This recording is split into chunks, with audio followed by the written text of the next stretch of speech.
नमस्कार मित्रों, आज पढ़ रहे हैं रीट लेवल 2 मैथ्स के पहला टॉपिक है घातांक। बच्चों क्या ये टॉपिक का है बच्चों? इसमें रीट में है और इसके बाद सेकंड पेपर होगा थर्ड ग्रेड आरएसएसबी वाला, उसमें भी ये घातांक वाला टॉपिक है बच्चों। तो ये टॉपिक अपन कैसे पढ़ेंगे बच्चों? अपन पढ़ेंगे प्रश्न से कॉन्सेप्ट क्लियर होंगे आपके बच्चों। और अगर ये प्रश्न आपको आता है तो आप खुद ट्राई करो, नहीं आता है तो आप समझने की कोशिश करो। पहला प्रश्न है क्या? 30 की घात कितनी है? पावर -5 गुणा 5 की पावर 12 बटे 625 गुणा 6 की पावर -5। आपको पता है बच्चों, गुणे में होती है तो पावर क्या होती है? जुड़ती है। और भाग में बटे में होती है, बाई में होती है तो क्या होती है? माइनस होती है। ऊपर की पावर नीचे से माइनस हो जाएगी। तो बच्चों देखो समझते, सबसे पहले क्या बच्चों, देखो इधर देखो क्या है, ए की पावर m और ए की पावर n। ये क्या होगी? दोनों की क्या है? आधार सेम होना चाहिए, तब जाके क्या होगा? m minus n। आया समझ में? एक चीज है m गुणा ए की पावर n।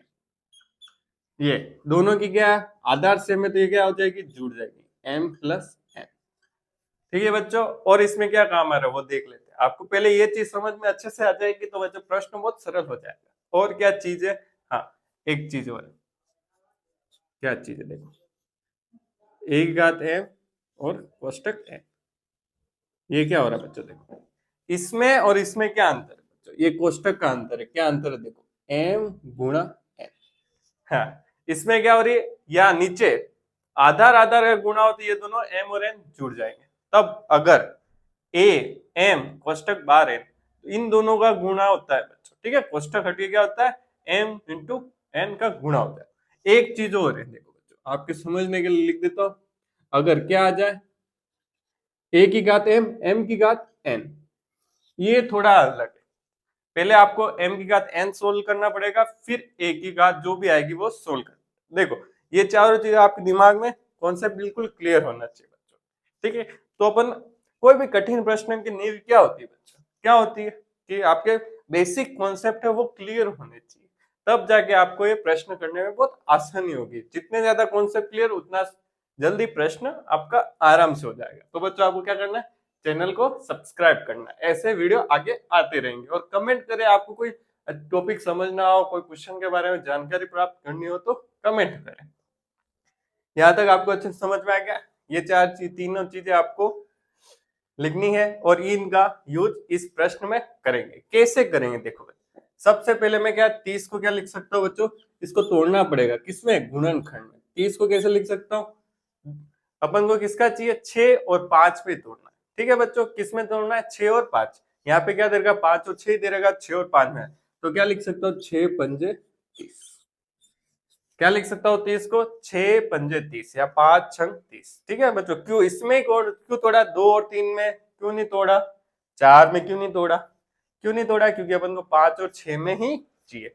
625 को क्या लिख सकता हूँ? देखो बच्चों, अब मुझे 5 में चाहिए तो कितनी घात होगी? देखो बच्चों, कितनी घात का होगा? देखो, 5 में 25, 25 पंजे 125, 25 125 पंजे 625। कितना आया? 5 की घात 4। इसको बराबर करके ये भी लिख देता बच्चों, डायरेक्ट रखना ही होगा। यहाँ तक अच्छा समझ में आ गया बच्चों? 625 को मैं क्या लिख सकता हूँ? 5 की घात 4। अब ये सब दोनों चीजें किस इस प्रश्न में रखना है। ठीक है, रखे बच्चों? रखते हैं, चलो। 30 का रखना है 6 गुणा 5। हाँ बच्चों, क्या करना है? -5 है तो ये कोष्टक में -5, -5। ओके बच्चों? हाँ, अब 5 की घात 12 बटे में क्या है? 625 को क्या लिख सकता हूँ मित्रों? 5 की घात 4। और 6 को क्या लिख सकते? 6 की घात -5। एक और सूत्र रह गया बच्चों अपने, क्या रह गया? अगर ए और बी हो, उसके पास एम हो। क्या देखो देखो घात, देखो एक सूत्र और रह गया, मैं लिखवा देता हूँ वापिस से। ऐसे अपन क्वेश्चन के माध्यम से करेंगे तो आपके सारे सूत्र फॉर्मूले क्लियर हो जाएंगे और आपको याद करने में थोड़ा परेशानी नहीं होगी। क्वेश्चन के माध्यम से करेंगे तो देखो कैसे, ए गुणा बी हो और कोष्टक में घात क्या हो? एम हो। क्या हो? एम हो। तो क्या होगा? ए की घात एम फिर गुणा बी की घात एम। आया समझ में? ये सब याद नहीं करना, आपको समझना है कैसे क्या होगा।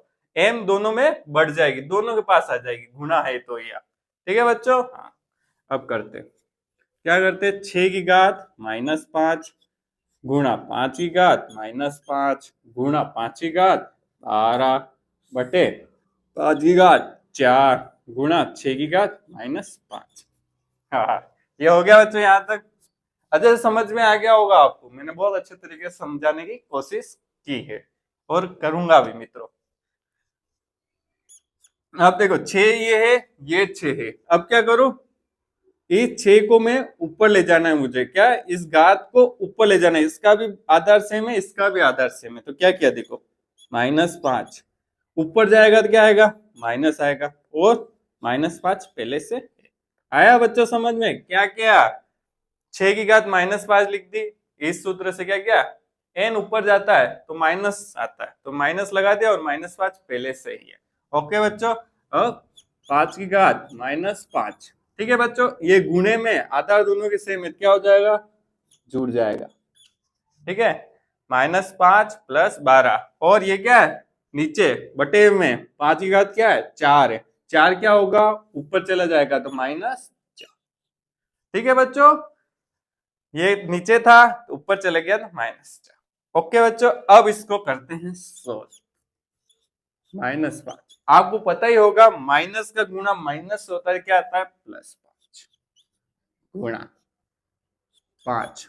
अब इसको कैसे सोल्व करें, क्या करें, पहले -5 + 12 क्या हो जाएंगे, प्लस माइनस माइनस, 12 में से 5 गए तो कितने रहे, 7 बच्चों, 7 में से फिर -4 गए तो प्लस के साथ बड़ी संख्या कौन सी है, पहले इन दोनों को मैं हल करूंगा। ठीक है बच्चों, ओके बच्चों, फिर इसको हल करूंगा। क्या किया, माइनस प्लस माइनस, 12 में से 5 गए तो 7, 7 किसके, बड़ी संख्या प्लस की है, तो +7 -4 क्या हो जाएगा, 7 में से 4 गए तो कितने बचे बच्चों, 3, कितने बचे, 3। अब इधर आगे, अब माइनस प्लस माइनस, 5 में से 5 गए तो 0, 6 की घात 0 इंटू 5 की घात 3। एक सूत्र और आ गया, क्या आ गया, एक सूत्र और आ गया, यहां लिख दो बच्चों, देखना क्या सूत्र, a की घात 0, किसी भी संख्या की घात 0 हो तो क्या आता है, वैल्यू मान क्या आता है, 1 आता है। क्या है बच्चों, कितना आता है, 1 आता है, तो कितना आ गया, यहाँ कितना आ गया, यहाँ लिख देता हूँ, 1 इंटू 5 की घात 3, 5 की घात 3 मतलब 5 एकम 5, 5 दूनी 5 पंजे 25 इंटू 5 125, और 125 में 1 का गुणा करेंगे तो कितना आ जाएगा, 125 ही आ जाएगा। एक प्रश्न से अपन ने कितने सारे सूत्र कंपेयर कर लिए। और बच्चों आपके खुद करना है प्रश्न, अगर कोई भी समस्या हो तो कमेंट करना, लाइक करना, और बच्चों शेयर करना। ऐसे ही प्रश्न के माध्यम से पढ़ेंगे तो आपके कॉन्सेप्ट बिल्कुल क्लियर हो जाएंगे। तो मित्रों बहुत बहुत धन्यवाद देखने के लिए।